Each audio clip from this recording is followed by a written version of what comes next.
All right, we're gonna watch SCL live right now. I'm lots of people saying I'm not gonna like it. Not really sure why. We are watching it on Twitch. It's an hour after it ended, so we can pause and talk about it. Jump points are a huge piece of the puzzle, and yeah, so we kind of need them working really well. We'll see what happens, though. I don't know.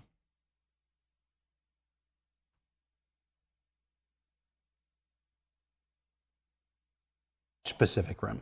People said I would be mad. And it's just that thing where you get to the robots. I don't know what I would be mad about, though. Monsters that are coming up out of a hole. And it's like, okay, so the logical thing is we got to make giant robots.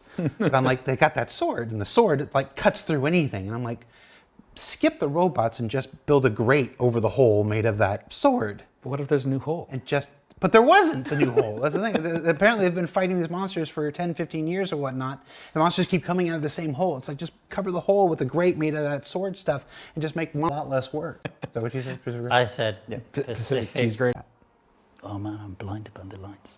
If you've never seen Star Citizen Live before, it's where we take a usually predetermined amount of time out of the end of our week, sit with our developers, and sometimes we answer questions, sometimes we just talk about history, their history, the project history, whatnot. Sometimes we watch them work. This week's show is one of those Q&A episodes where we've invited two of our senior developers of the project onto the show to answer your questions as submitted on Spectrum. Now, we do have another meeting that we have to go to, so this week's show will be a little shorter than normal. We're probably going to go maybe around 30 minutes of the show, but we do have a lot of good questions about jump points, so we're going to jump into it. The show was an hour, First, let me introduce our guest. It's these two guys. Say hi. Hello. Hi. How are you guys? Good. Yeah. Rick, tell everybody who you are and what you do for Star Citizen. I'm Rick Porter. I am your CIG design director, so just about all the design departments for both Squadron and Star Citizen report to me. I feel like his face is in game. It is a lot of work day in, but I love it. Okay. And Ed, who are you and what do you do? My name's Edward Fuller, and I'm senior principal system designer. Basically means that I work on a variety of game systems. One of those is jump points.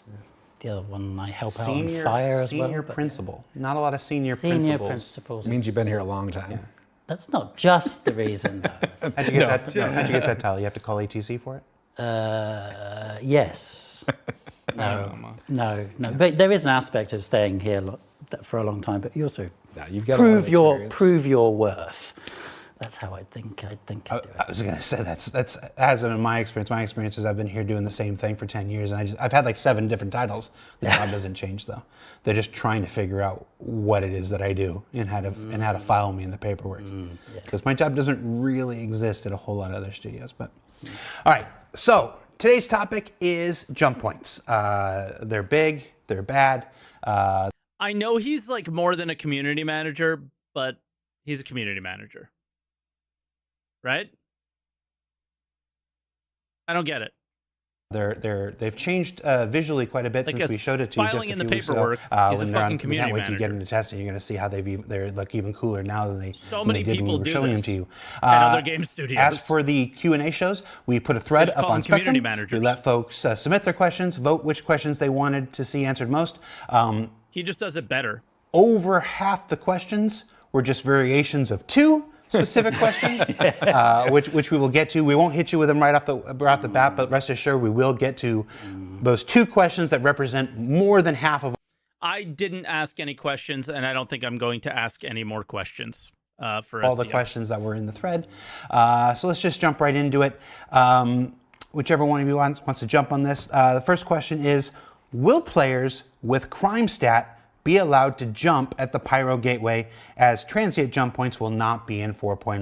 Now, obviously, in the show, we introduced this idea of transient jump points, these secondary jump points that come, they go, they connect into the main jump points as a way to kind of circumvent the security. But yeah, without those in 4.0, if I have a crime stat, am I still going to be able to contact the ATC? Is the ATC going to leave me on read? How's this work? Well, yeah. So if you have a CS3, then ATC will not allow you to make a jump through a permanent jump point. Yeah. Right. So if you're out murdering people, ATC is going to say, "No, we don't want you here. We'll call security, and you can." It's not that they don't want you there; they're not going to let you get away. I think it's pretty obvious. On your way. So Go serve your time. So the current plan is that in 4.0, Yeah. if you want to go to Pyro and commit all the murder and savagery you want, you have to kind of clear your crimes record to- before you go. Either never have done it or clear it before you go. And it's also worth pointing out that it's on both sides. That ATC check is on Pyro as well. They guard their border though. So if you're in Pyro and you're murdering and causing all kinds Well, of... no, there's a bit different because in Pyro, The pyro side of the jump point is still Stanton controlled, right? That's how I always understood it. No, Pyro won't have their own prison. He's about to explain how Pyro works. right, the jurisdiction isn't all UEE. Correct. So in Pyro, there's the law enforcement isn't quite what it is in Stanton. So if you're out murdering people in most places in Pyro, you're not going to get a crime stat because you're not being monitored. It's not what we call monitored space like Stanton is. But there is a crime stat of some sort in Pyro. Yes. Yeah, because there'll be a jurisdiction that covers the jump point and the station on the Pyro side. So say you go around doing your murder in Pyro. Obviously, you're not actually earning any of those crimes with the UEE. So if you go through, there won't be a problem. But if you then cause a ruckus right outside the jump point there, those will be crimes that will prevent you from going through. Gotcha. So if you're committing your terror around the proximity of the jump point and stuff, Exactly. then yes. Okay. Yeah. How do you clear a crime stat in Pyro? Well, there's a couple potential ways. One, you could get incarcerated by the law You enforcement could be incarcerated. and Back to end up in Stanton. jail. Oh, so you get incarcerated in Yeah. Pyro, and they end up taking you back to... That's one way of doing it, Okay. Okay, so you end up back in Stanton. That makes sense. Yeah. I suppose. Okay. There are options on the table. We haven't really decided exactly trip, what yeah, we're gonna right. do. All right. All right, well, I'm It sure there will is be- something we're considering different solutions to. All right, so I'm sure there will be no doubt of no lack of suggestions in the YouTube comments. Oh yeah, I can imagine. Yeah. We've got some cool new areas. Guys, lots of things on the table, but, you know, the copium huffing fucking Star Citizen fans, 4.0 is coming out, like, guaranteed next week. in Pyro, where we want people to adventure, and if there happens to be a way to clear a crime stat there, that wouldn't be out of place. Yeah. And I just want to be I really want to be clear of this. Pyro, you know, if we're talking about the entire star system here, like if this is the entire star system, this much is lawless. This much is free form. Do whatever the heck Did you he want. move his this hands? little area. Yeah, I'm not sure that's small enough. This little area here that surrounds the jump point. That's where, you know, the infrastructure is there. That's where the people. It's absolutely infinitesimal. Yeah, it's like if you try to cause trouble around that jump point, then that's where you're going to generate a crime stat, and it might be difficult for you to get back. I think all that makes sense. Just a foothold there to make sure that commerce can go both ways. Well, one of the two most pressing questions, one was about griefing and stuff, so I assume that kind of feeds into that, and we'll hit that again when we come to it. I know the star map probably doesn't play into this, but is it more not? Is it less that commerce goes from Pyro to Stanton, or more that, unfortunately, Pyro is a route from other locations to other locations at some point, right? So it just makes sense that little area would be lawful. It is weird that lawful area wouldn't extend, maybe, but perhaps the DOE doesn't. I mean, that would be a good question for the lore people, I guess, is like, why don't they try to, you know, extend their sphere of influence in Pyro at all? Next question. Canesta, Nixon, Castro. Will There you the go. jump through the jump point consume quantum fuel? And if yes, how much? Be precise, Ed. All right. Well, Don't be. Sorry, the question was what? And if yes, how much? Hit that again. Yep. When we come to it. Next question. Will the jump through the jump point consume quantum fuel? And if yes, how much? Be precise, Ed. All right. Well, Don't be precise. using permanent jump points will use quantum fuel. It's going to be like per jump point, it will be fixed, but obviously we only have the jump point between Stanton, Pyro, Pyro, Stanton. But those paired jump points, it will be the same either way. We haven't got a precise number, and it wouldn't be right for us to We're still divulge balancing that. We're anyway. working with the economy team to make sure Even that if they like, got a whatever precise the- number for whatever 1.0, amount of fuel that we decide is appropriate, It might change is later. matched up both to Dumb our to jump mention. drives and to the economy. And the cool thing though is that when you're attuning to a jump point, it'll let you know how much fuel you need, so you'll never be able to like go halfway. You're going to start a jump. Yeah. So the jump drive won't let you go unless you have enough fuel to make Yeah, make the entire trip. Exactly. And also there's going to be there's a station, so you can refuel. So if you're naturally going to arrive from QT and you will have burned something, and then you'll arrive, and then if you don't check out, then you can go and refuel, and then you'll be fine. Yeah. Folks in the chat right now are debating about who owns the jump points. Stanton sounded is like UEE. UEE aligned, but it's actually an independently run system. By the four major corporations, and the UE provides a certain level of security stuff like this. So I don't. We'd have to. It's definitely their jurisdiction, though. Yeah. Like UEE, It's still part of UEE the jurisdiction is all of Stanton, and then all the corporations have their own jurisdiction, but they abide by a higher law. So they've got a little security at common the jump laws. points. Yep. They were in- I mean, it hasn't done a whole lot of good The stopping Galactopedia Xenothreat last from week. getting through all these incursions. Yeah. the Well, last couple of years. I mean, who's to say they're using that jump point? oh, Yeah. Not All right. wing, wing. all right. All right, I see what you did there. Citizen I see what you Con. did there. Okay. But yes, We're going looks to like show you we'll other star consume systems at quantum- Citizen Con. Guys, we're totally not saying that we're going to show you other star systems at Citizen Con. We're totally not saying it. We haven't been saying it for literally months. fuel, and like anything, whatever So cheeky. whatever it is, we're going to go back to Tech Preview Channel. I'm not going to use the word soon. When we go back to Tech Preview Channel, that value will be one thing. Then when we go live, that value will be something else.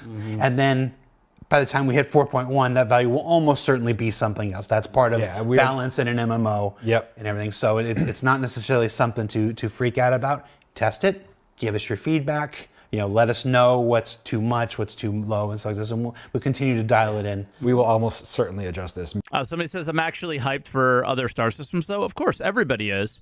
But let's use the history of CIG to know what's going to happen.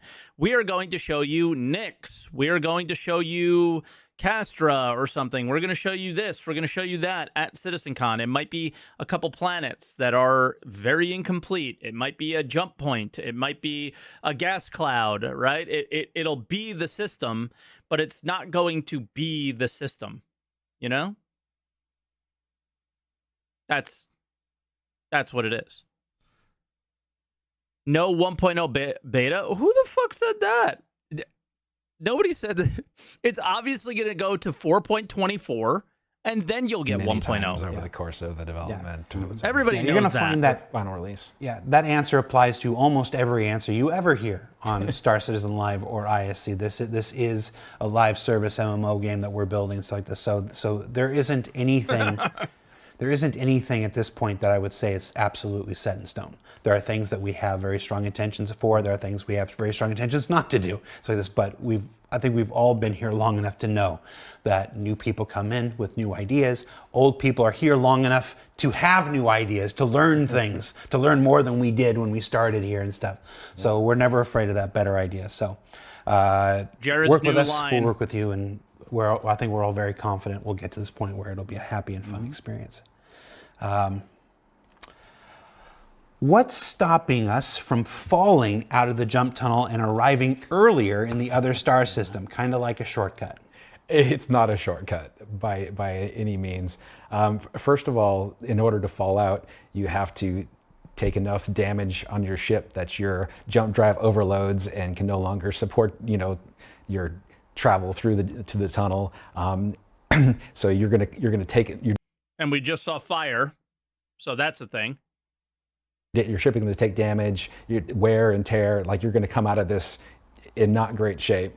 We're still balancing exactly what that is, but it's not going to be good for you. And then even if you do survive that exit, you know, if your ship's in good shape, you will. But if you survive that exit, you're not going to be where you intended to be. I can't guarantee where you're going to end up, but it's not going to be where you where the It won't be the jump happy, point ends It won't up. be the happy part of Pyro. It's going to be on the edge of space. And if your ship has enough quantum fuel, and if your ship's still in a good enough shape, maybe you could, you know, get to where you wanted to go. I think it's worth noting. In the end, he said we're going, you know, to balance to get our intentions in there, and the intentions are for you not to do that on purpose. So I wouldn't worry about that too much. We've been clear that it's distortion damage that builds up.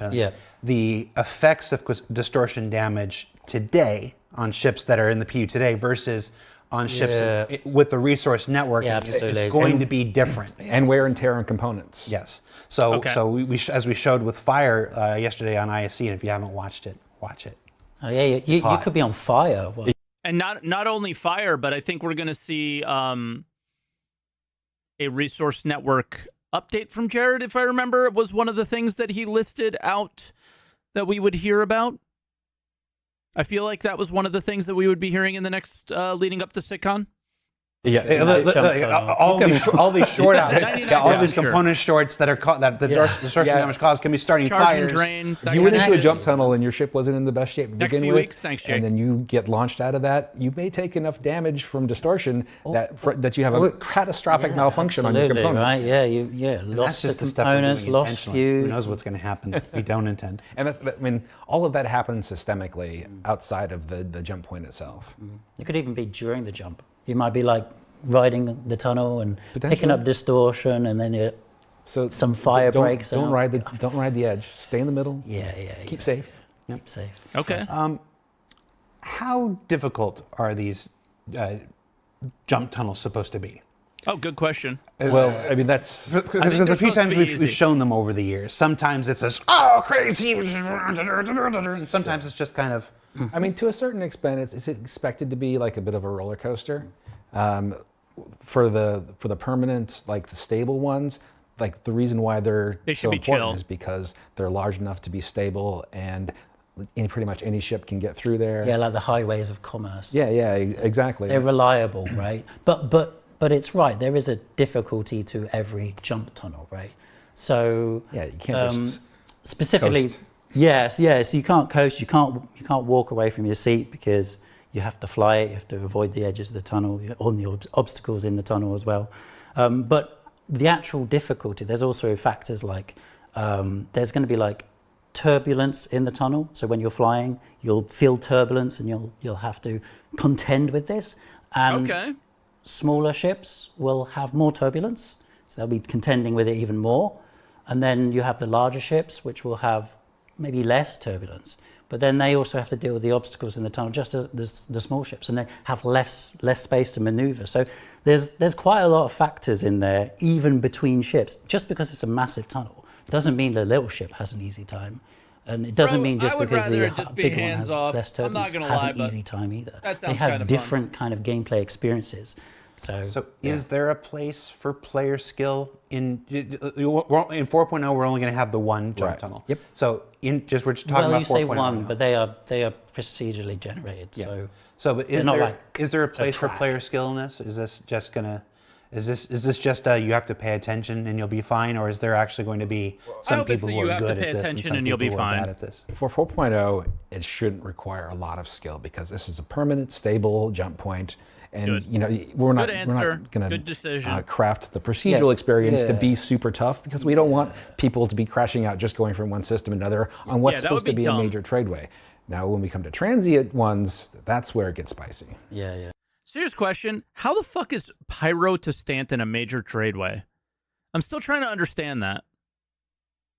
How is like lawlessness area to lawful area a major tradeway outside of smuggling?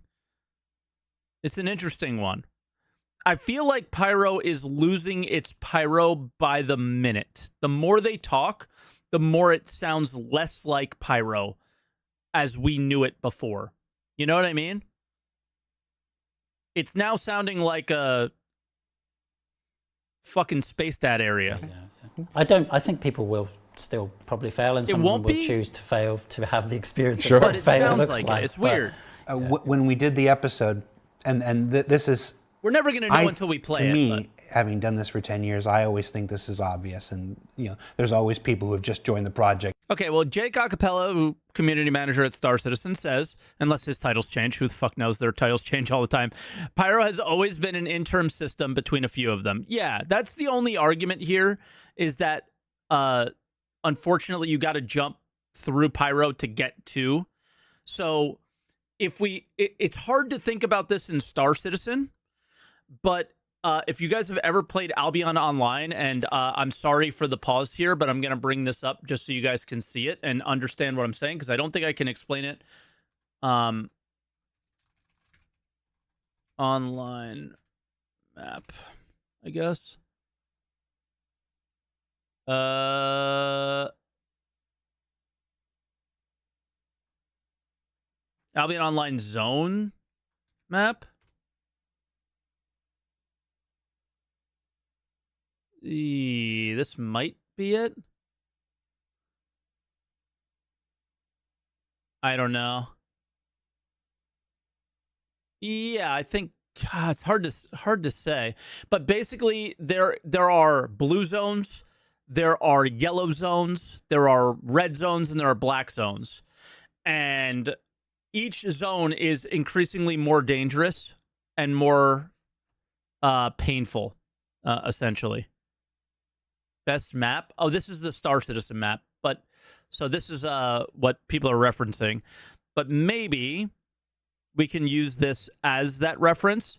Where are we? Where's Stanton? Where is Pyro? We're looking for it. We're looking for it. We're looking for it. There's Stanton. There's Pyro. Pyro would be like a black zone, where Stanton would be maybe a yellow zone. And Terra, where's Terra? Terra would be a blue zone. Nothing bad can happen to you in Terra, let's say, if I use the Albion example, and it's fully complete Space Dad heaven. You can do whatever you want.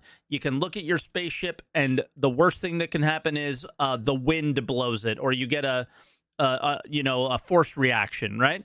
In Stanton, there's some PvP. In Pyro, it's crazy. I don't know what Castra and Hadrian and like Kyle or Odin or Callus or Bremen are like. But if they are maybe safer zones, perhaps. Maybe if they're more blue-like zones. Castra's a military base. So that very well could be a blue-ish zone, right? And, like, as you're traveling, this map is very weird. Like, most video games, and the Star Citizen map may change, and I think it probably could and should, is like you go from blue to yellow to black, you know what I mean? To red, that kind of thing. And that's kind of how the Albion map works, is it increasingly gets worse, and then you're in the worst area, and then it increasingly gets better when you get to the other cities. There's like 4 cities. And in order to travel between the cities, and in that game's example, like one city deals in wood, one city deals in iron and stone, one city deals in like pelts and stuff, right?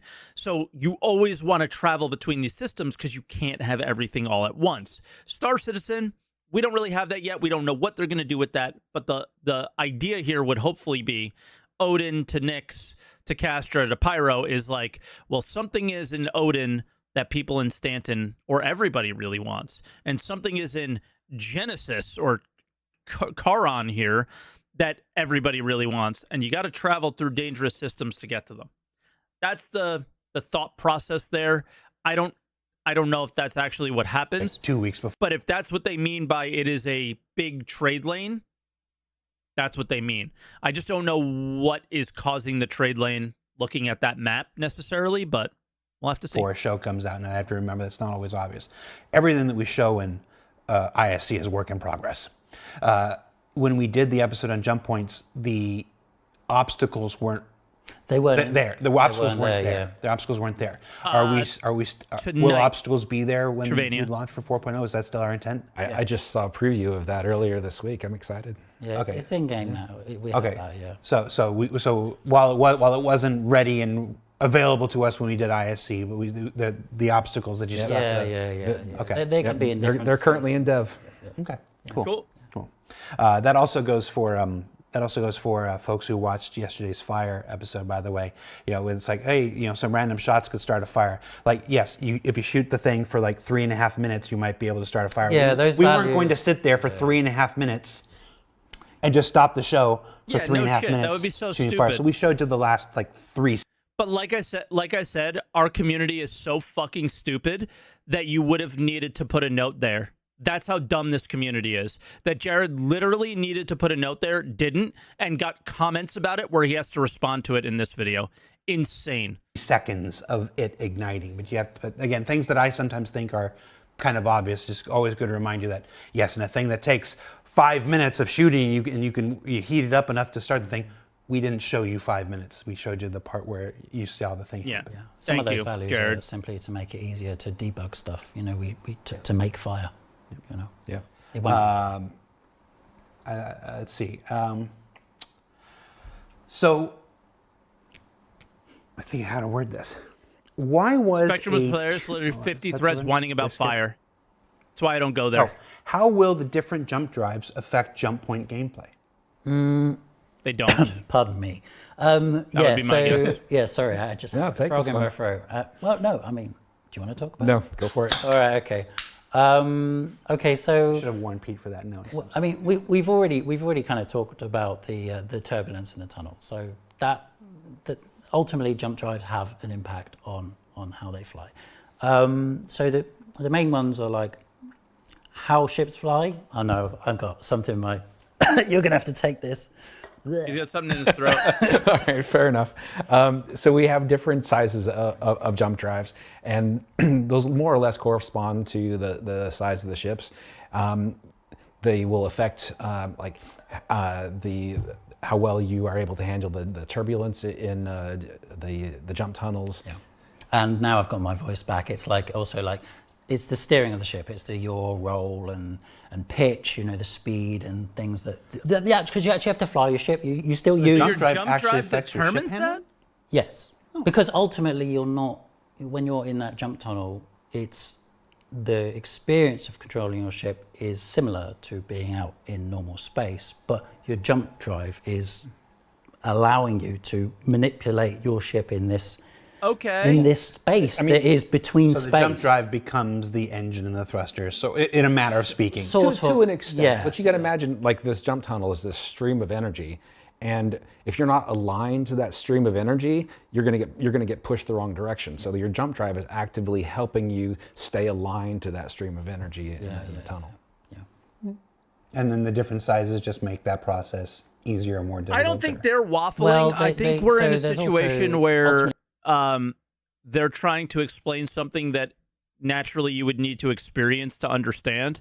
And we should probably just wait till we experience that. There's this distortion, right? And that's effectively acts as your health to whether you can actually survive getting through the tunnel or not. So Jake says jump drives allow your ship to interact with the physics of the jump point. right A better now drive lets we're you navigate playing better. with the numbers, Okay. right? So it could be that It's weird, but all the drives have Sure. the same sort of distortion pool for the first we'll play it and release. feel it out. And then in the future, we're going to have more jump drives, so there's going to be more variety, and they may have larger pools, but then you'll have better maneuvering on that one, or so there's balance there, and there's sort of interplay between the parameters.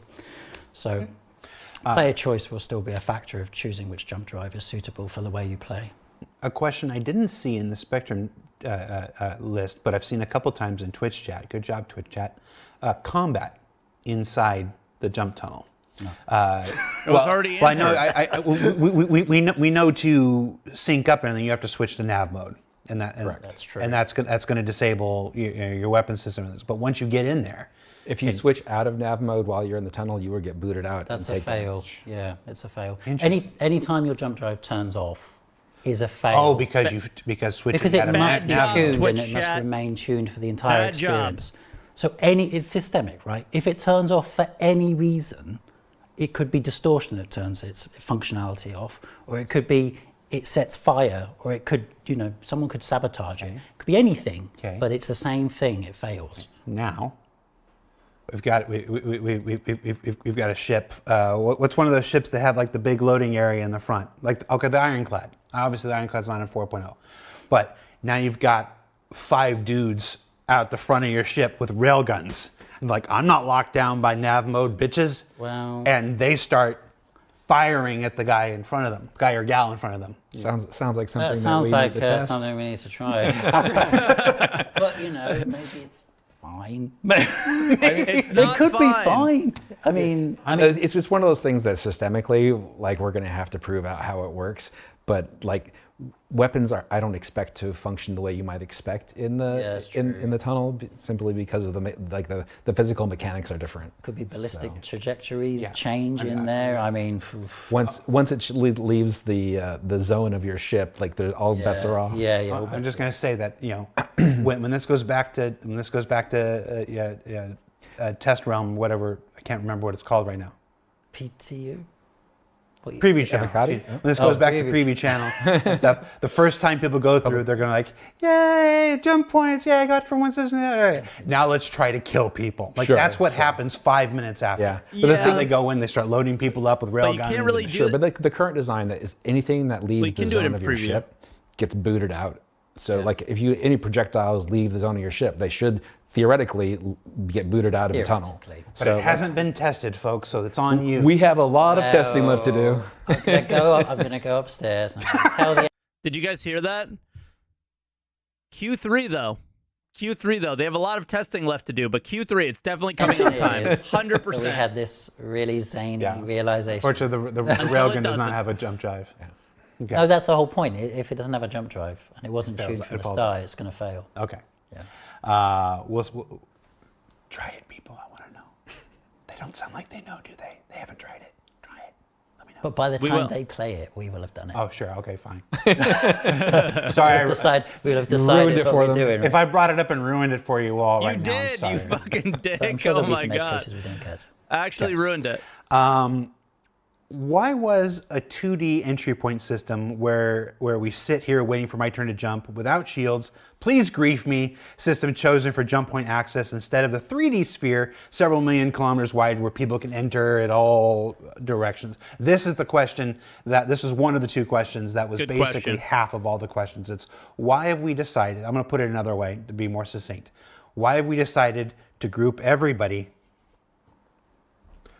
right in one place, right in front of the jump point, and have them sitting there waiting for their turn? It seems we're making a smorgasbord. there's a I mean, I think misunderstanding your analogy right there, like holding that up, is like the perfect way, because that's literally the mechanic of it. Like, you've got your tunnel, your jump point tunnel, and you can't see it, but as soon as that opens up, that's your entry, and you can't enter from over here or over here. You have to go through the doorway. But it's actually a physicalized space. Yeah, exactly.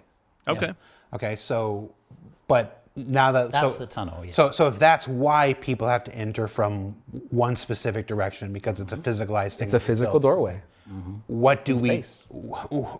We answered the question a little bit. Automated turrets. Well, Anybody who's played Star Citizen for any period of time knows that automated turrets haven't had the greatest success rate. I think So you're going to get into the griefing. That's what this question really is. It's This question fine. is It's really fine. about the grief. I think we could probably just start from the top, get away from the jump point itself, and just talk initially, because you had everyone's queuing outside, they're just queuing in front of it, sitting ducks, ready to be Why shot. do you want everybody to die? That isn't the case though. So when you arrive and you're going to be QTing towards the station before the jump point's off to the side, right?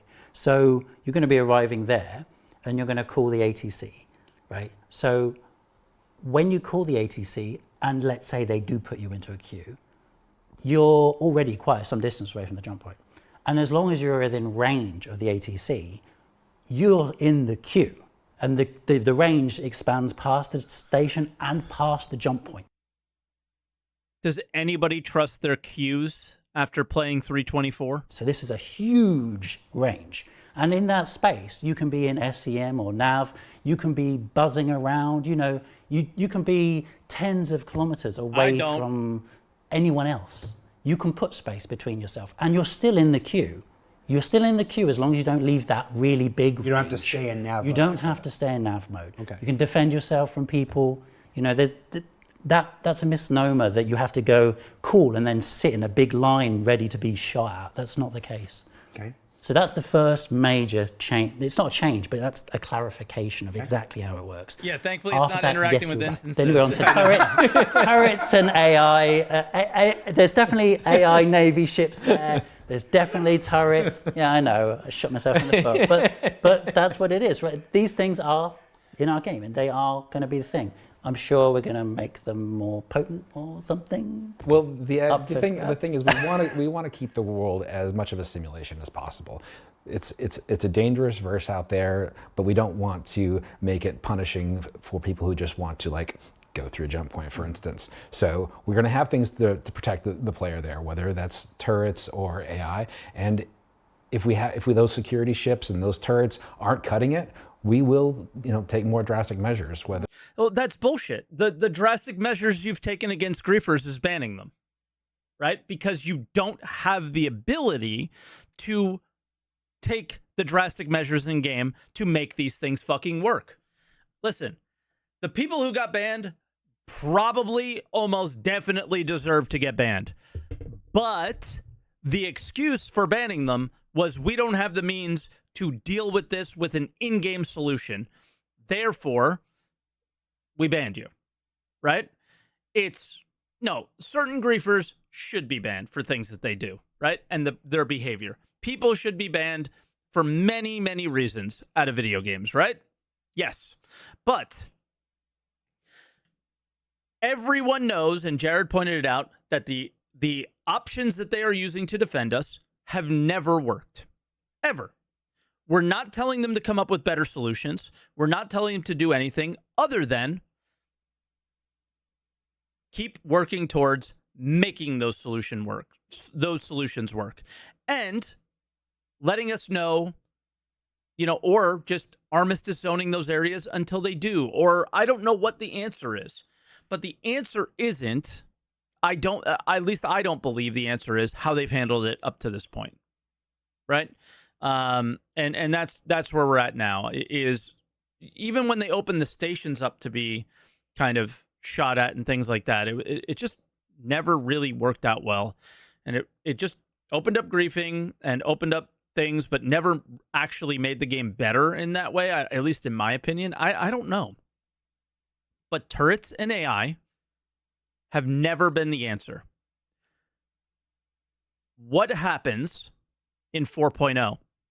In 4.0, theoretically, your server should be running better. What happens then? I don't know. Hopefully it's better. Does anyone believe it will be better? Sure, some people do. But I'm going to believe with my eyes. Because what if the answer is not the server? What if the answer was the AI code itself? We don't even know, because the servers have been so bad that the excuse is always the server. And it's not the actual, other things that they may have done that haven't worked and so on and so forth. So you just never know. So that's one of the ones that it's like, they say this every time, but I'm tired of hearing it because it doesn't protect anybody. That's tell me, there is a 0% chance that 4.0 isn't going to be a disaster at these locations. Of course it's going to be. Come on. It's not going to be every time you're there, but when people want it to be a shit show, it'll be a shit show. Zones of protection or shielding or whatever it takes to make the game fun. That's our goal. All right. So let him finish. In fun. Protection or show security ships. So we're going to have things to protect the player there, whether that's turrets or AI. And if those security ships and those turrets aren't cutting it, we will, take more drastic measures, whether that's like zones of protection or shielding or like whatever it takes to make the game fun. That's our goal.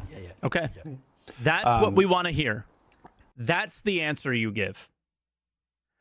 Because there's a chance that it's not going to work. And that chance is very high because it's never worked. So if they're going to go and take the drastic measures and do what they need to do, I like to hear what he says. Now do what you say. Right? Do what you say. Because CitizenCon 2023 happened, and not a lot of doing from what was said there has happened yet. So talk all you want. Act, please. On top, in addition to that, adjunct to that, the question of the ATC itself, because not everybody reads Spectrum. I know you addressed this question like the weekend after the episode went out. Yeah. But let's talk about why the ATC is part of this process. Well, okay. His answer was really good about this, by the way. Just make something new up. Make something new up. Okay. It's a security I didn't make it post. up when I read Well, it.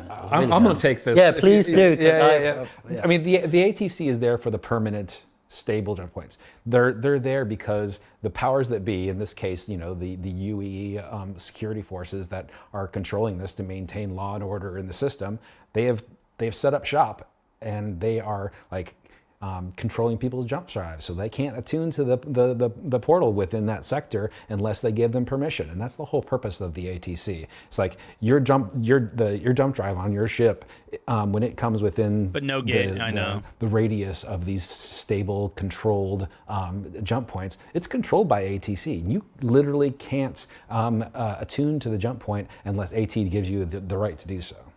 I think that's probably the biggest. What about jump points in Pyro? They explained that the jump point is controlled by the UEE in Pyro. The UEE is controlling both sides of the jump point because Pyro is essentially a king's road, a dangerous road between other economic systems to places like Stanton. Yes, Back and disconnect. forth. One of the newest pieces of information that came But they in the don't episode govern Pyro is that itself. there are two distinctly different kinds of jump points. Yes. Before we had this distinction of sizes, but they were all considered to work the same. Now this is two functionally different. They're both generated by spooling up your drive and generate, but one is, like you said, the highway. It is a civilized, tamed experience by humanity or the Xi'an or whatever system you're going to. It's a tamed, civilized experience, and the other one is still akin to the Old West. There's no ATC, there's no anything. You find it, you spool it up yourself, go win, who knows where you end up kind of thing. And I think that's a good point, is that for right now, we're just talking about UE controlled space. The way jump points work in other systems, that's very much TBD. Yeah.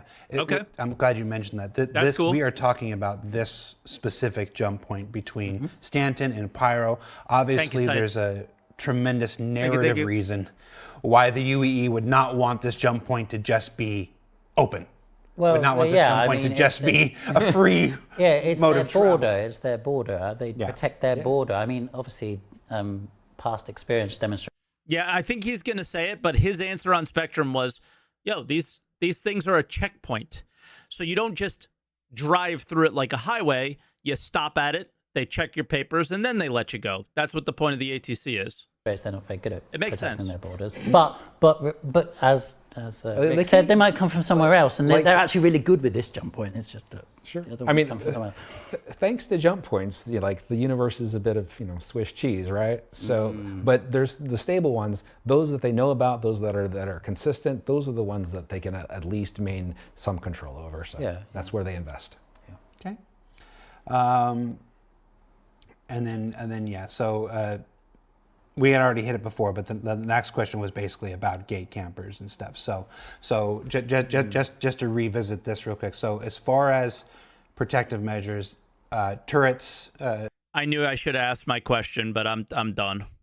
automated turrets, we're hopeful. Obviously, I was going to ask the question of when you're in a jump group, when you get into the other system, do you jump together? Do you land together in the same spot, or are we spread all around the point?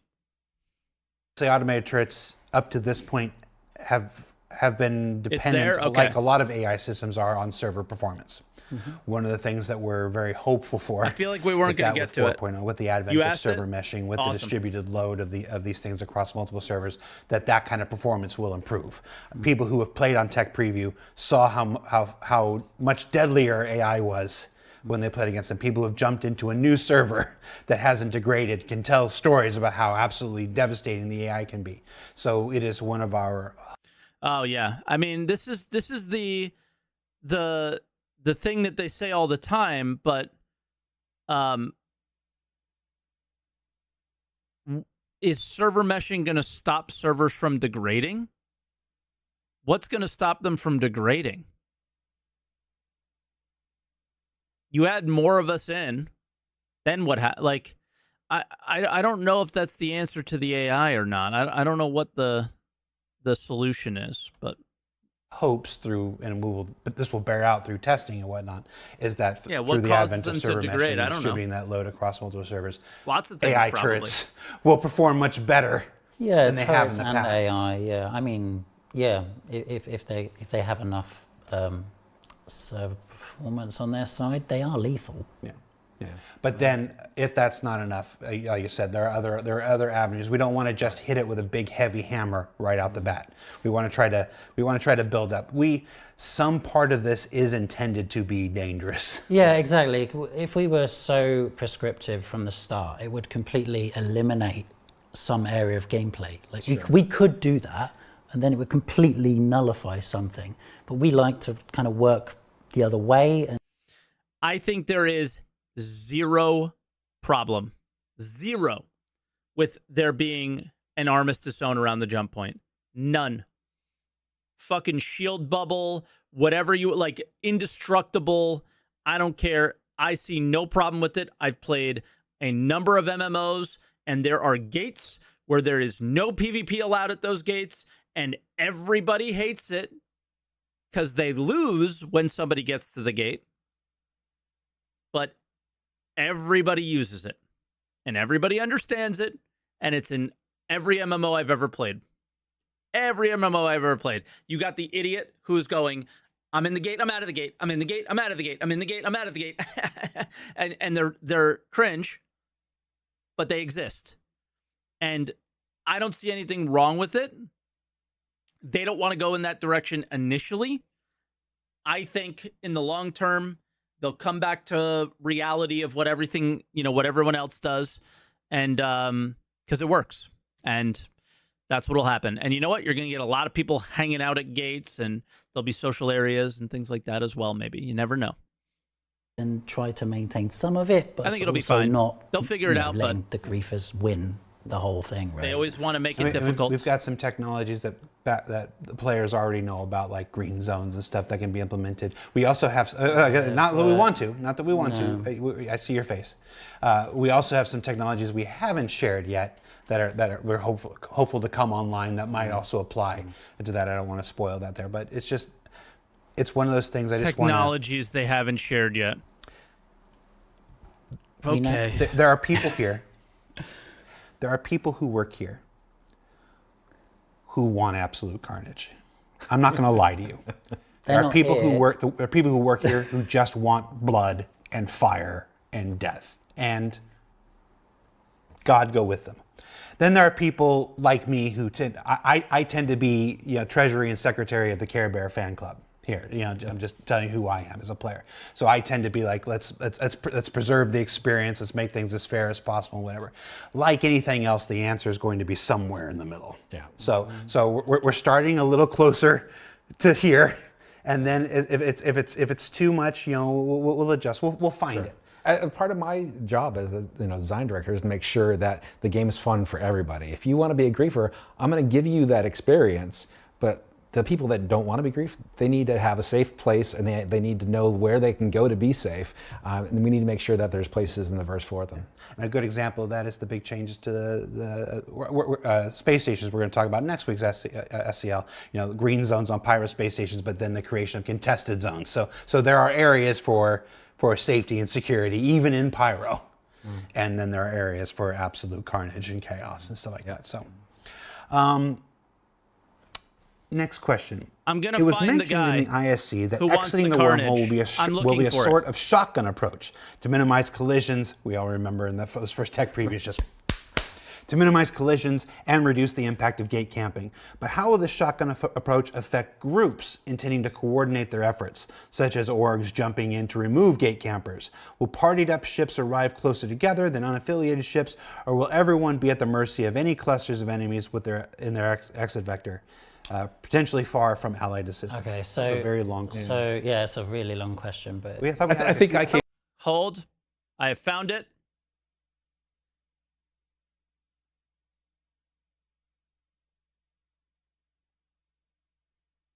It's for the player that wants the help rather than go out murdering. Do you often go out murdering? Yeah. I often go out murdering. He's the one. We found him. That's the guy. Came up with an analogy I might. might have anyway, but Yeah. like you've been working on the details, so how's it actually going to work? all right. So obviously, you're coming to the end of your jump tunnel. Everyone's coming out of the same exit point, right? So Okay. they're all going to come out, and they're all going to be in the same vicinity, the same sort of region of space.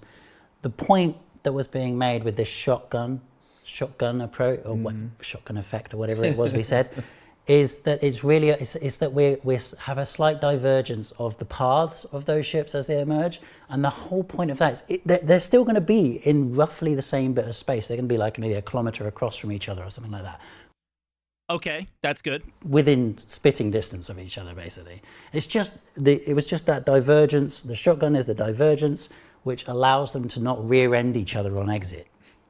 Yeah, it is not meant to be an anti-griefing measure. It is to be an anti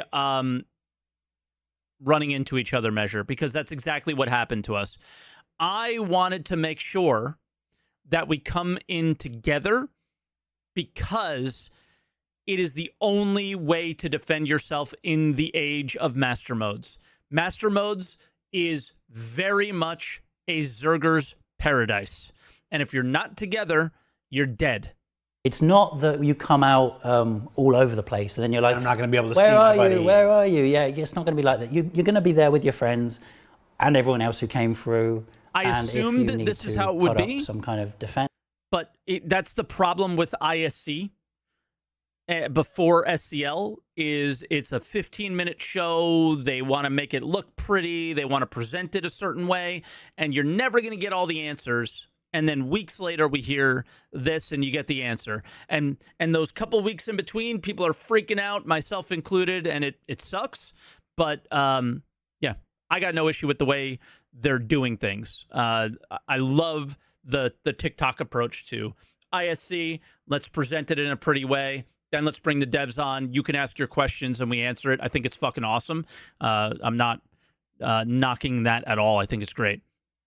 But yeah, you want to know right then and there. And I think Spectrum's the answer for that is, have the devs be ready after an ISC episode. Hey, respond to a few questions on Spectrum. Ed did. And that was good as well. Just didn't respond to this one. You will be all that's around all. each other to do that. So for folks traveling in groups, I mentioned that wait for when you call ATC, you'll be able to see how many people are in the queue. You can wait and you get in the queue with your friends and whatever. So when you arrive, you will still be in close enough proximity with your friends to help each other out and stuff. Yeah. But yeah, it is not going. Yes. Everybody afraid that there might be people who don't care about their crime. Say, I live in Pyro now. I'm never going back to Stanton. Yeah, they're going to camp the gate. There will be those people. There will be those people who are like, I haven't been to Stanton in 6 months. Mm-hmm. It's like they're gonna camp the gate. It's going to happen. F that place. It's like So people who want to protect themselves, and you tell me to bring friends, I wanted to make sure if I brought friends When I come through the gate on the other side, I'm with my friends. That's it. That's all I wanted to know, and we got that answer. I'm very happy to hear They're it. going to be there to try Cool. cause trouble. And, it's a good reminder that we are making a. There's also multiple exits, though. It's worth saying. There's multiple exits to the exit. What do you mean multiple? Oh. So there's multiple points around the area where you exit to. So there's no one can just be like, oh well, they're I will definitely stand going to right come out here. there. Like we've got that They anti-camping. can come out there. Yeah. You know, lots of places. I think that but goes they're back still to in the- the vicinity, but it's still. I think that's what they were trying to communicate in the original episode. Was there's a shotgun approach in I can come out here, I can come out there, I can come out there, I can come out there, and I can come out there. And unless you have 5 groups of people camping each spot, most likely you're going to come out not immediately on top of a group of, I don't know, what's super high DPS. Oh, yeah, the Hornet F7A. Okay, because that was the question. Is that everybody was? I think people were imagining. Yeah, you're not going to get smart bombed like an wildly Eve. apart. No, not. That's where, you know how we point out what Eve does well? That's something Eve doesn't do well. Don't do what Eve does. Not wildly, like hundreds of kilometers away, sort of apart. You're going to come out. You in the just get same smart bombed in place, Eve, and but it's it might fucking be cringe. like Well, different places. I think the response to that would be if I'm close enough, if I'm going to be close enough to my friends, then it should still be anticipated enough for somebody who's made this jump a dozen times. Okay, you can easily avoid smart bombs. Okay, Eve frogs, I don't want to hear it. You know what I'm talking about. Everybody comes in and out in the exact same area. Eve cloaks you or whatever. Yes, chill. But that's what I'm saying. Everyone's coming in out in the same location. So that's the that bottleneck is such a tight bottleneck that I don't think that that's a good thing. I think that CIG shooting you out in different areas is actually taking what I think it was a problem in Eve and makes it a little bit better of a solution. To be able to figure out the Yeah, general sure, idea. but they have to look in a lot of places. I mean, I know what you're Okay, saying. no. I know what you're It's saying. a thing that it'll get borne out through the testing. Yeah. It's one of Notice those use things a where bounce spot? we could spin Okay. our wheels Yeah. worrying about it right All these now. people that know The everything about reality Eve, is, the we just got average to get person, in there and see I how it just is, click and we'll jump. adjust it if What the necessary. fuck? And those things that you said. It's not one of those things that's worth getting entirely worked up about right now. It's wait for the tech preview, wait for the testing, and see if it becomes a problem that we determine is too much. We'll adjust. Yeah, and so you're also going to come out in monitored space. UE has a presence in Pyro. Yeah. So like unless somebody's attacking that jump point, you shouldn't be in immediate peril anyway. And you can just press all the crimes to them. I know that you could say, oh, they're never going to leave, but Yeah. there's things in Stanton that Pyro doesn't have. Yes. What are those things? Sorry, I was just reading Blue Minx in chat, who's always a delight in Twitch chat. Okay. It's like early days, work in progress. Yeah, it's early days for this. Like it's every new feature. It's the early days for that. It's like there's this idea that happens. You can't, after 12 years, say early days and not get laughed at. You at some point, you need to accept that you are a meme. You work at a meme company. So I'm gonna take like oh, I used my swear. Oh, rant I'm time. gonna take a minute here for some Jared time here. You There's work this at a idea, meme company. and it doesn't apply to You're a any game meme. in the history of game development where everything is worked on simultaneously. The game is amazing. You're a meme. Not you personally. CIG is a meme. Right? So when people meme in chat and we can't handle it, it's not a good thing. Making fun of early days and all these things, that is the least problematic thing. Where it's I like, think, well, it's like, oh, but jump points have been sure. worked on since 2012. They haven't. They Memes haven't. are a coping When mechanism. we showed them Exactly. in 2019, the idea is that they've been worked on continuously since 2019, since we first showed them. They haven't. It's we work on the thing that is in If they didn't say early days, they would be saying horrible things on Spectrum and fucking Reddit, this probably. next upcoming right? release, and then the thing that's in that release after that. And after that, it's like you focus on what. Yeah. What are the other hits, guys? 1,000 employees. Answer the call. Hold the line. Fun or realism before fun. Tier 0. Yeah. Global Studios. Just CR is just a meme in himself. Playable now. Like, there's a million things to point at of like all these ridiculous situations that have come up. You gotta just accept the jokes that your community is going to be making of you because you have made them become jokes yourself, right? You have made them a joke by not delivering, and the community is coping with jokes. Fuck, man. I guarantee there's DMs, there's shit posted on Spectrum and on Reddit that gets removed that maybe these guys don't see that are fucking horrid. Because goddamn, I see them in my DMs. And if they're saying them to me, they're fucking saying them to Jared. That's for sure. And there's no way that this is the best scenario, as people say. What's in front of you? Making like jokes, you know. So it's Fuck, when we dude. say Holy things like shit. it's early days, we're talking about that feature because until it's out, until the first version of it is out, that is the meaning of that term and stuff like this. So it's bad. It's bad. I also noticed that early days is a very British thing to say. Very British thing to say, apparently. Or like UK or whatever. Or watching Formula One, they say it all the time for all sorts of different things. So keep that in mind as well. Bad faith to take that term and apply it to everything and whatnot. No, the project is not early days. But when we talk about this feature, we're talking about talk jump about points. bad faith, guys. Come on. This is the start of implementing the next major milestone for Star Citizen. And we've never done it before. We're doing it now for the first time. So that's the definition of early days, whatever. So, but yes, the thing to take away, as I've said a couple of times, is we're going to try a thing. You're going to give us feedback. We're going to look at that feedback. I'm going to take a Then if a change is mandated, we're going to make a my change. chocolate cake. That's how that works. That's how that works. We've got, there's even changes to master modes coming up. We're not quite ready to talk about it. We're testing a couple different things and whatnot now. That's how the process works. So we do a thing, you give us feedback. You do a thing, you give us feedback. But the doom and gloom stuff doesn't really help.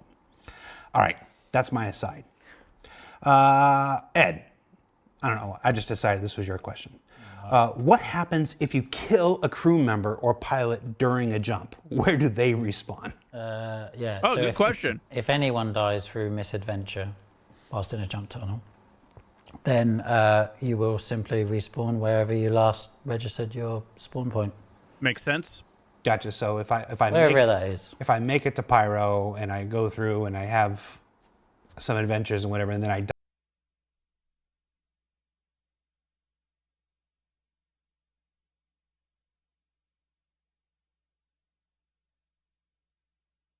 Wait a second. That sounds like fast travel.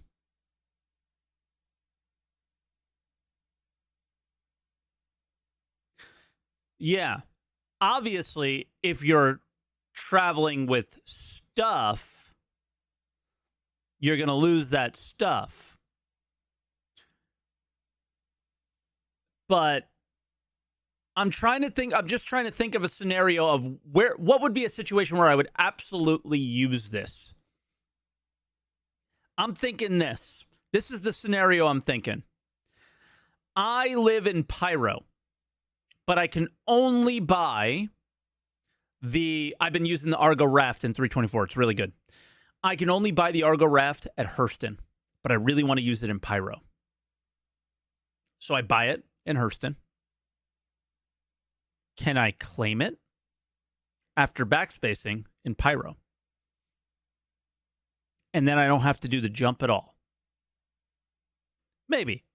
But the piece of the puzzle that we're forgetting is the death of a spaceman mechanic. Backspacing is going to have a penalty at some point. When? So for now, it's fast travel. Long term, it won't be a good idea to do, right? So Die if I haven't locked a new spawn point somewhere in Pyro. In back you go, yeah. But even in that tunnel, right? So if you registered in Stanton and you're like, this is great, I'm almost to Pyro, and then you kill yourself. Well, it doesn't matter. You're not going to Pyro. You're going back to Stanton. Which is how it works today. You don't, It's just you don't just respawn at the nearest space station or whatever. You respawn where you've registered. Yep. Yeah. So that's Exactly, how the Okay. Argo Raft, only buyable in Stanton. You move it to Pyro to sell, death come back, and transport more and supply to the Pyro market. Yep. Or you buy 4 Argo Rafts in Stanton, backspace because you've already set your spawn in Pyro, claim them, and then sell them there. Crazy.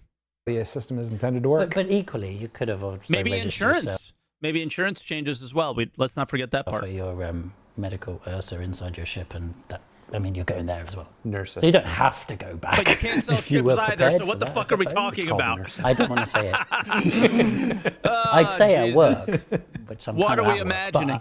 but I don't want to say it here. It feels weird.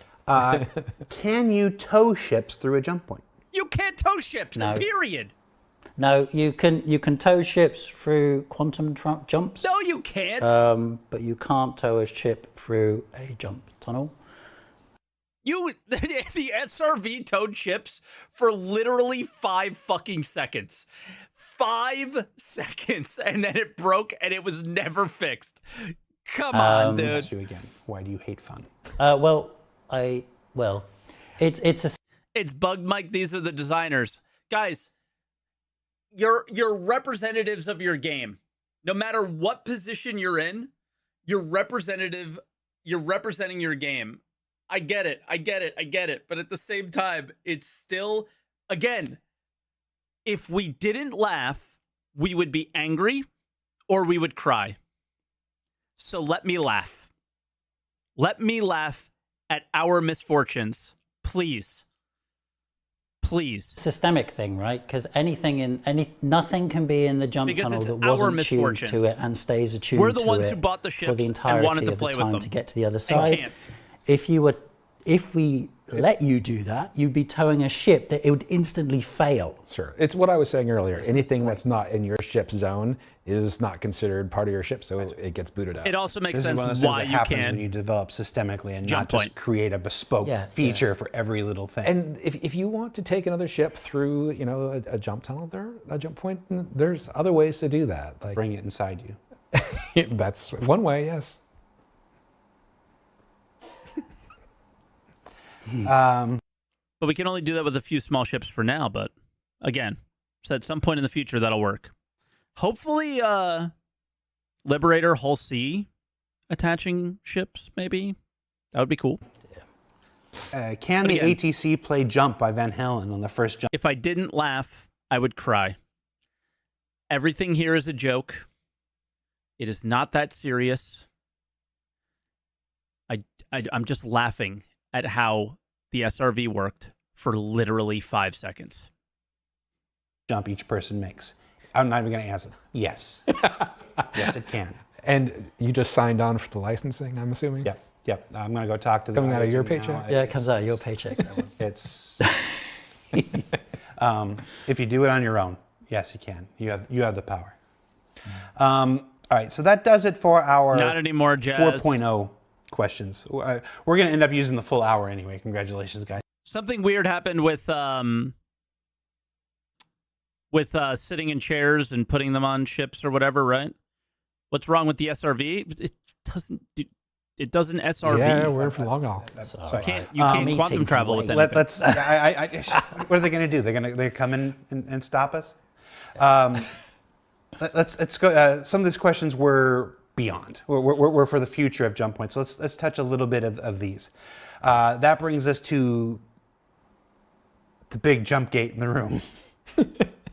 The most asked question. The most asked question was what? Are there any plans to reintroduce the big jump gate structures? Oh my or God! is this entirely they answered off this the already. table? I mean, this kind of gets back to what you're saying earlier. Back in 2019, when I first joined the company, we were doing some previs, checking out what we thought looked cool, and what made sense for Star Citizen. And I mean, the end result is we decided to go away from that like jump gate ring visual because we didn't think it made sense for like the way we envision jump points working in Star Citizen. They're not something that are maintained by human technology. Like you can't create one, you can't maintain one, you can't make one larger. There's no technology for that currently in the system. And that with that visual in mind, it didn't feel consistent to have that kind of architecture around it. Those are all narrative choices. Those are all Absolutely. choices we've made for the project. It's a creative decision. Yeah. Absolutely. We just don't like them. No, I mean, I liked it. I know a lot of people did really like it. Like, there's something very iconic about that kind of Stargate ring, for instance. Yeah. But for the way we're envisioning jump points to work in Star Citizen, it just didn't feel right, and so we made that call. Yeah, I mean, you could also look at it this way. If you were looking at it even in a lore sense, if someone had to build a gate structure to make a permanent jump point, and you jump to a system that no one has ever been to. So the permanent jump point on that side still works, even though who built the gate? Yeah, there's So those kind of logical inconsistencies. I mean, guys, if we want to use like logical inconsistencies and lore and all this other bullshit, we could just make up the lore. You could just make it up. You could say it is a somewhat stable jump point and the gate actually fully stabilized it. Done. Oh my God. I just solved the narrative. Like, come on. It was a choice that you made. People didn't like it. And guess what? The people who didn't like it, they'll get used to it not being there. They'll play the game. They'll forget about it. It'll be all right. It'll be all right. That makes it difficult, and there's also like the fact that like we're I'm fucking not Ernest some other Hemingway games over where we here. have this This is so ancient easy. alien race that left behind a bunch of Yeah, old technology, stuff, and yeah. like there's a number of reasons why we felt that it was inconsistent for Star Citizen, the lore and the creative decisions we want to make, and at the end of the day, like right now, we don't think it's appropriate. Now, Right now. there are two. he said. One of the things you said there was right on. You said right now. As I said earlier in the show, we've Yeah, all Jake. been here now long enough to know that whatever the intention and the thought and the plan is today doesn't mean that it won't change. Doesn't mean that one of us won't have a different idea. Doesn't mean that through the natural process of growth and learning and stuff that we won't come to a different decision later. So this is not to say that they will But this isn't like a learning decision, dude. Like, what is this fucking... never come back. But at this point, on this day, August. Maybe Is they it got rid of August? it because they don't want a billion August entities in the 9th, game. It is the 9th. 2024. Maybe they don't want to add structures to the game that adds more entities to the game that we don't fucking need because we already have enough as it is. Maybe that's the reason. If that's what they said, would you be mad? I wouldn't be. There are no intentions whatsoever of bringing them back at this point. I don't know if I that's do the find answer it or interesting. why. This but has been an interesting one because in the course of doing this for a decade, here's the reason why people are mad is because their argument for taking them out isn't logical. It doesn't make sense. And people have an easy answer to argue against their reasoning for taking it out. That's it. That's the reason why people are mad.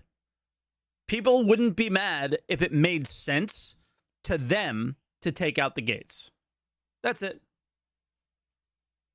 And you know what the answer probably is? Chris Roberts didn't like them. And these guys got to come up there and get eaten alive by you guys because Chris Roberts didn't like it or something. it's very Or fucking Sandy or somebody said, very nah, I common, don't like this stuff. and it's not you know? altogether So they have to unjustified. take it out.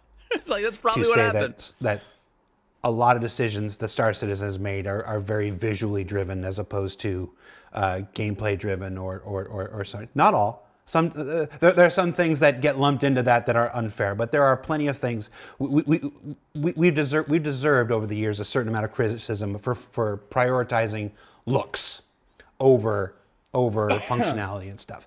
And this is the first time in the history of the project that I can think of, and I've been thinking about this since we aired the episode. This is a fair point he's making, boys and girls. There is no gameplay use for these. There's no isn't. gameplay function for these rings at all, because they're strictly an aesthetic thing. They would be, and Yet everything around them is the same waste of space. But okay, fine. people are very passionate about it. People They want can it. also make problems, though. You know, having rings like that could make problems. They could make effectively blind spots, griefable positions. There's actually, they could create more problems by having this. Any design decision we make ends up having knock-ons of some Yeah, sort. absolutely. Everything has an I just think it's I don't care either way. I get what you're looks saying. I get cool, what you're saying. It's just But I don't give a fuck what this anything has looks been like there anymore. aren't a whole lot of entirely new situations left to be discovered, and us pulling a visual thing back, and then getting and having that upset some folks They look sick. is a new The whole experience game for us looks sick. visually. Obviously not. I mean, it's also okay. like You'll be okay. The jump point itself has had lots of visual treatment on its VFX. It feels a little bit disingenuous to say taking away the gate is like taking away the jump point, because There's tons of so work much being done. work has gone into like the visuals pushed- of it, and it's pushed farther than even when we saw in ISC. Yeah. Just because we didn't go this way doesn't mean that the way that we are going doesn't have the same amount of love poured into it to make it, you know, the best it can be. So yeah, it's like I said, just to wrap it up. It's just, it is what it is. Nobody who wants it and appreciates it is wrong or anything. No, God. It's if I'm being absolutely truthful, I prefer it with the thing. I literally watching through Jump Gate Atlantis right now, and I like it. I mean, it was But- just an. It's a cool aesthetic. There's a lot of It is literally if it is not the most iconic, it is top 3 most iconic concept arts in Star Citizen's history. Right? Like, I think Ruin Station is one. I think the Jump Point is another. And if I was going to name another one, it would be maybe I can't remember the name of the planet. I think it's Goss, that pinkish purple, like globy kind of.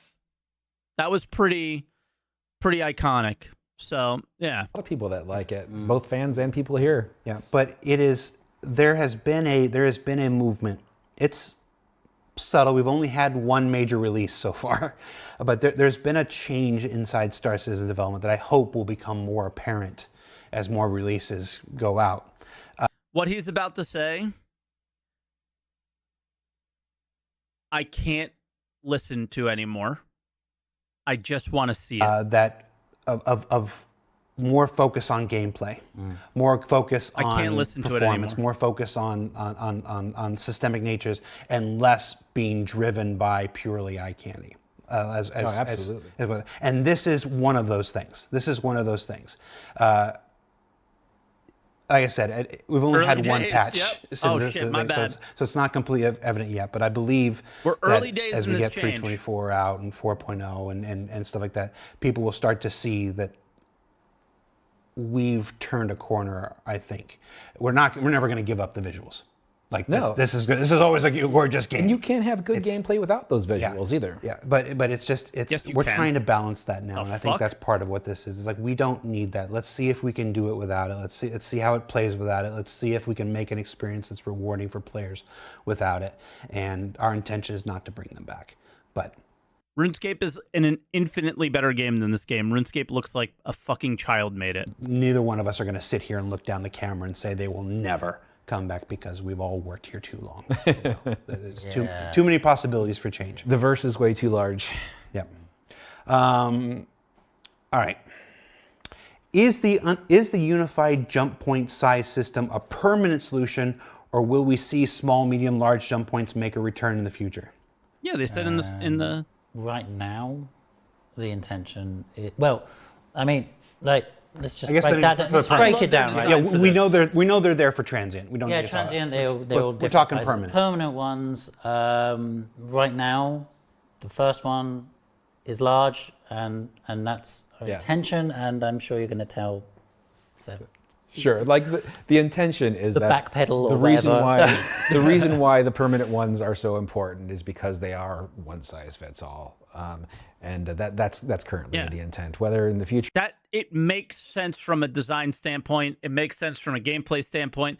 The permanent ones, everything can go through. They're going to be the most traveled. But if you want to be sneaky, you might need to bring a smaller ship. Maybe they're large less often or something like that. I honestly don't want to see large transient jump points. I want them always to be sneaky and small. That would be cool, I think. But I love this. It makes sense that they're large. It makes sense that everything would travel through. I think that they need to rejig their map a little bit, probably, if that's the case, because I know that they designed their map based off of small, medium, large, and all that stuff. What if it was large but only worked once? Again, I pointed at what I thought Eve did really bad, or maybe I misunderstand what Eve does really bad because I got hammered for it by a Star Citizen dev, so I might be completely wrong on that one. But something that I think Eve did really good is wormholes, and that's what transient jump points are.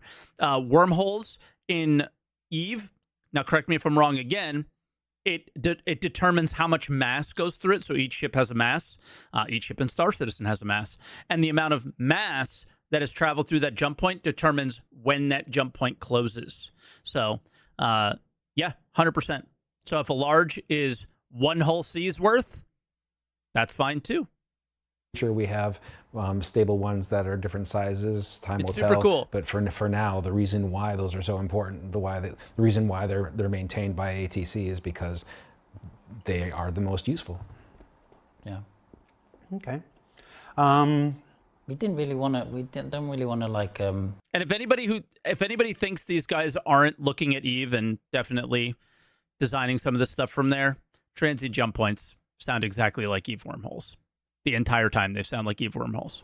Prevent people from going to places just because their ship's large, and I think that's also true. Right? Correct. Also, Well, wormholes I can have think limitations when on ship people- size. One, Cool. it's worse. I think there was a certain strategy element of making sure that you had the right ship, that you brought the right ship for the particular journey. I think when people lament the I mean, Jared, I literally pledged for this mechanic. My first ship purchase outside of my starter ship was because of this mechanic. So if anybody who should be like mad that they rolled back or whatever, it should be me, right? I literally paid fucking money for this. It was a Freelancer Max. A Freelancer was said it would be the largest or the smallest ship, or the largest ship that would fit through the smallest jump point. And they kind of touted that small jump points would be, and that would be your fast lane to get to places, right? I paid money for that. But if you got a better idea, and to go on Jared's thing that he's been going on the last few weeks about we're not afraid to have better ideas, if you got a better idea and that idea is actually good, I'm not going to be mad about it. I think that idea is infinitely better. Now, I talked about how, I think we need to figure out how to make smaller spaceships more valuable to players so we use them more often. I think we're starting to see that a little bit in the PTU right now. The Raft is fucking awesome. Right?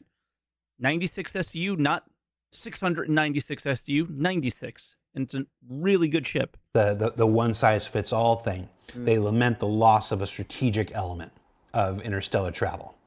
Yeah. Yeah, and that's fine when we have more jump points and there's more than one way to reach a system. And Yeah, like when some are transient jump longer, points some are happen. harder, some are easier. Like depending on your ship, like there may be the right jump point for you. But for the main ones that we need, like those arteries to connect the universe, like we want to make sure that those are consistent. Okay, so that's an idea. There's an idea that I hadn't considered yet. So while all the jump points are capable of fitting every ship, depending on the strength of the current inside and the amount of obstacles and stuff, you may still want a ship of a different size. Absolutely. And instead of that being mandated by us, that's a choice that we now put in the hands of the player. Exactly. So that's a good way to come at it. That's a good way to come at it, but you haven't given the choice from the general game design enough yet. but they have plenty of opportunity to do that.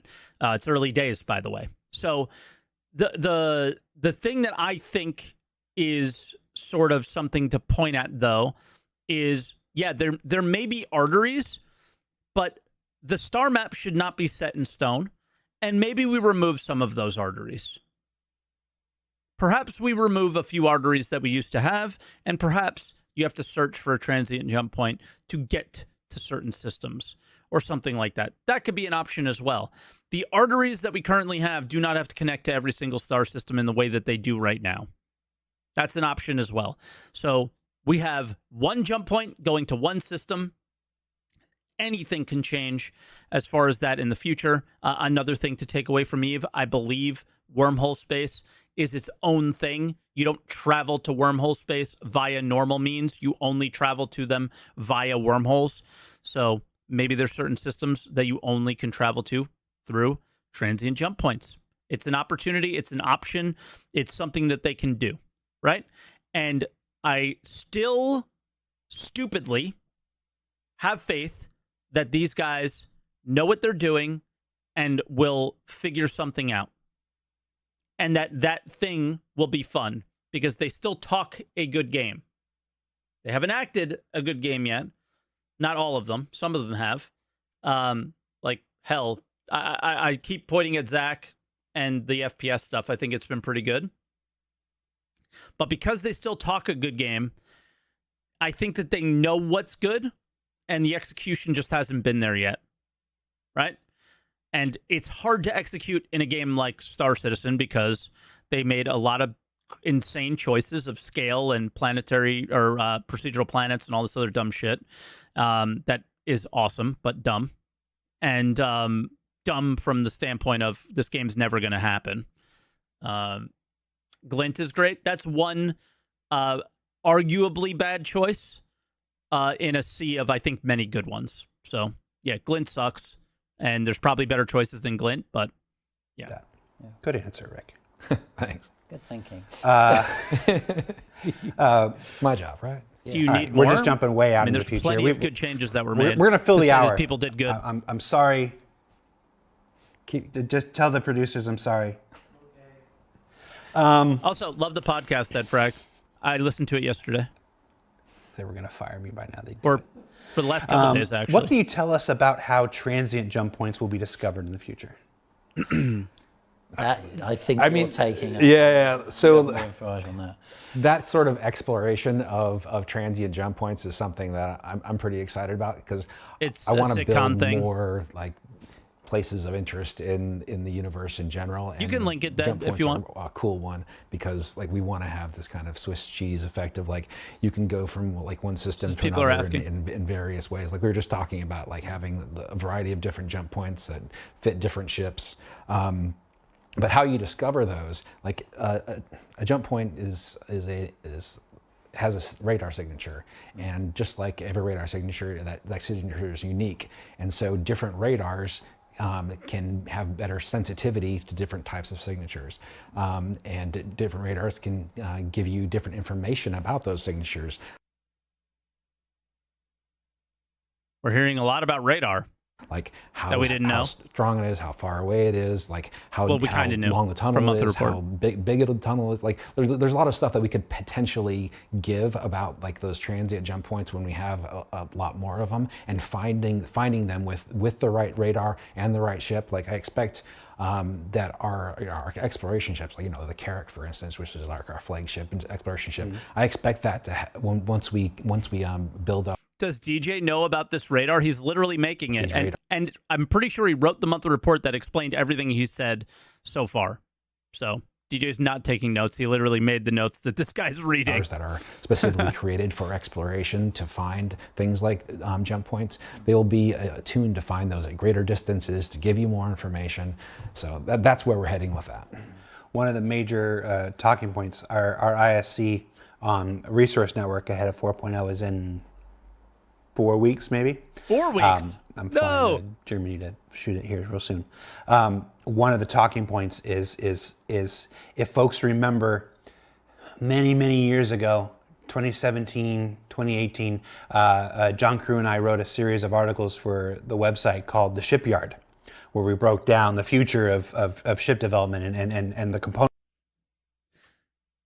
One of the best things they ever did and worst things they ever did. System. Because people are holding them to that so hard. And performance versus You promised! versus military versus blah blah blah stuff. A big chunk of that is finally being realized alongside the resource networking system. So we're now, after talking about it so long, we're now here at the true start of this journey of swappable components and deciding what kind of quantum drive, what kind of thrusters, what kind of this and that you put on your ship to specifically tune this stuff like that. And radar will be one of those. I don't think the swappable radar's in 4.0, but. No, but when we start doing transient jump points, we will absolutely retrofit like our different ships to have those radars. Like we want our exploration ships to be able to find those more easily. So we'll absolutely do that. Or just provide more radars to swap. Yeah, I hope what Jared said is the answer. As opposed to going back and retrofitting the ships, it's just adding. Well, yeah, it's not so much retrofitting. Adding the components that players can swap out themselves. Like those radars don't exist right now, but we will create them specifically for the transient. Just don't want the red thread. I'm glad Jared clarified that, because I want a mining radar on my Carrack, maybe. Because it's an exploration ship and I want to explore the way I want to explore. Oh my gosh, Rick committed to another spaceship revamp. How many is this? 17? I'll swap out the radar myself if I have to. Last question. Will dynamic jump points stay open long enough to log and sell their existence for profit and then reuse them multiple times? Yeah, of course. But basically, like this question is basically saying like you don't want to have them for too short a period of time so that they're useless. Well, yeah, we know, right? So they're going to be like, we haven't got the numbers, but it's definitely in the minimums in the sort of hours. So hours is a useful period of time to be able to use something, reuse something, sell something. That's sort of the minimum. There's better ways. And then it goes. There's better ways. There's much better ways in games that exist today. Don't do and everything time. In between. So that's nothing to say we're known for doing all these global events. Yep. Xeno thread and whatever. There's absolutely nothing that says we can't. But time is secondary to mass, right? Mass trumps time. The transient jump points show up to take us to a new kind of global event. To a global event, and it's there for the whole week when that's happening. And absolutely. The event's going. And then one of you dudes have to find it. And then you can't get there because it's actually gone. I'm realizing I probably wasn't supposed to share that. I wouldn't say we don't have plans for that. Wait, what? A week. Global events. Yep. Xeno thread and whatever. There's absolutely nothing that says we can't have a transient jump point show up to take us to a new kind of global event. To a global event. And it's there for the whole week when that's happening. And the event's going. And then one of you dudes have to find it. And then you can't get there because it's actually gone. That's cool. I probably wasn't supposed to share that. I wouldn't say we don't have plans for that. That sounds fun. Well, wait, yeah, I'll just shush. And you know what? It's because somebody in chat, Kradako, instances make sense because the global events are disasters, right? And now we instance something out to somewhere else, and you're in your own little instance doing that global event. Hopefully performance is better. It makes a lot of sense for a lot of reasons. It sounds really fun the way Jared described it, and then it also sounds great because instance and performance. Now, there's a lot of cool things that we can do with jump points. I'm really excited to add those transient ones in the future because they do add a lot of variety. We can actually delete the VOD. Potentially add as many as we want, so it could be exciting. Okay. Not for 4.0 though. I'm not trying to help. There are no transient jump points in 4.0 because I know there's people. That's not being coy. That's me being honest and real with you. One jump point in 4.0. Well, one either side. One two-way jump point. Well, they go like Paired. so. They're- I guess they're it's one paired. pair of jump points. Two one-way jump points. Paired one. Because Rick doesn't want people crashing into each other because he also hates fun. Yeah, that's It was me. not fun. Okay, I promise you, it was not fun crashing at the All right. moment you got to a new star That's it. system that you wanted to Congratulations, explore. gentlemen. It You was not survived fun. Another Star Citizen Live. Rick, you were here for so long before you did any of these, and now you're Yeah. slowly Just becoming. dragging me right in. I like it. Ed, thank you so much for taking the time to hang out. I think Rick and Ed are really good for these. I think that they're comfortable. I think that they explain themselves very well. I think on ISC it's tough because they edit and make, like, oh shit, they didn't really answer that. But the SCLs, I think they've been fucking awesome on. This. So, We'll probably props to there's them. probably going to be one of these on fire where we follow up in another month. So we'll probably. I feel like I've had enough. We'll probably see. You've had enough of It's me. not going to be for like another month. So Yeah. So you got some time before we bring you Ed, back. we have not had enough of you. You are too For those watching at home important or to what we play. in their We cars want to or hear whatever, more. be sure you check out yesterday's Inside Star Citizen on Fire. Lots of cool information on that. I do want to mention that just like when we did our jump points and we didn't have the obstacles ready to show because we put work in progress down there. It's always work in progress. And for the fire show yesterday, we didn't have all the smoke effects that the folks wanted. We saw a little bit of it at the end. We were able to get a little bit of it at the end. Smoke is there. It's gorgeous. I don't look at it leaks. Can obscure everything. It makes fire 10 times more scary.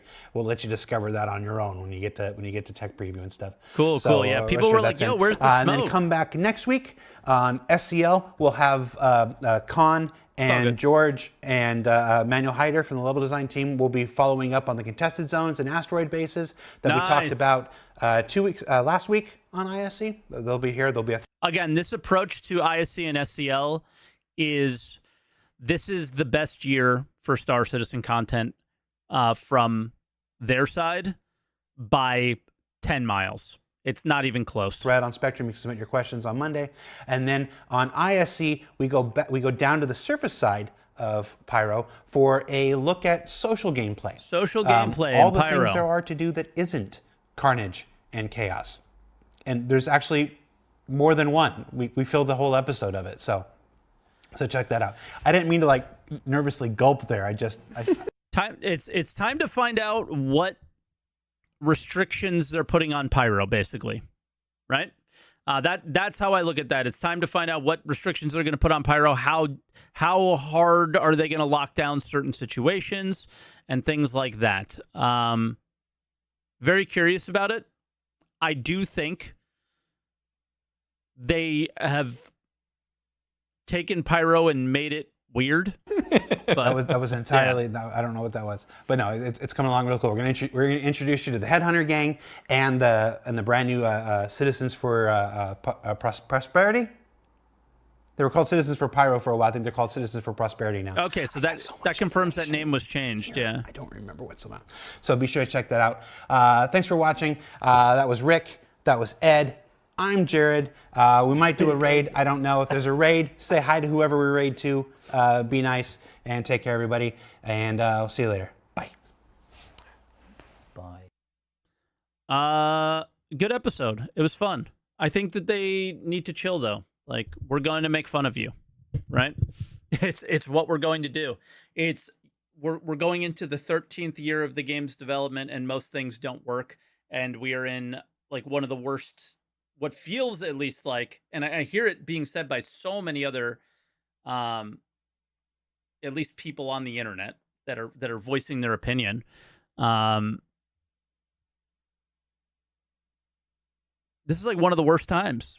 People seem to be pretty bummed out by things. I think like combination of people not liking master modes very much, and then instantly coming with gameplay that most people aren't going to be enjoying, which is moving boxes. While some people like myself do. So like for me personally, the patch isn't the worst thing ever. I'm actually more frustrated with this patch than I've ever been of any patch because I want to play it. I am enjoying. I'm like in spurts enjoying it, and then bang, get hit by a brick wall that I can't get past at all. You like moving other players' boxes? Me too. I mean, that's like I work with like piracy orgs where they do the piracy and we move the boxes. We're the like logistics side, basically. That's what I've always liked doing, and it's been fun.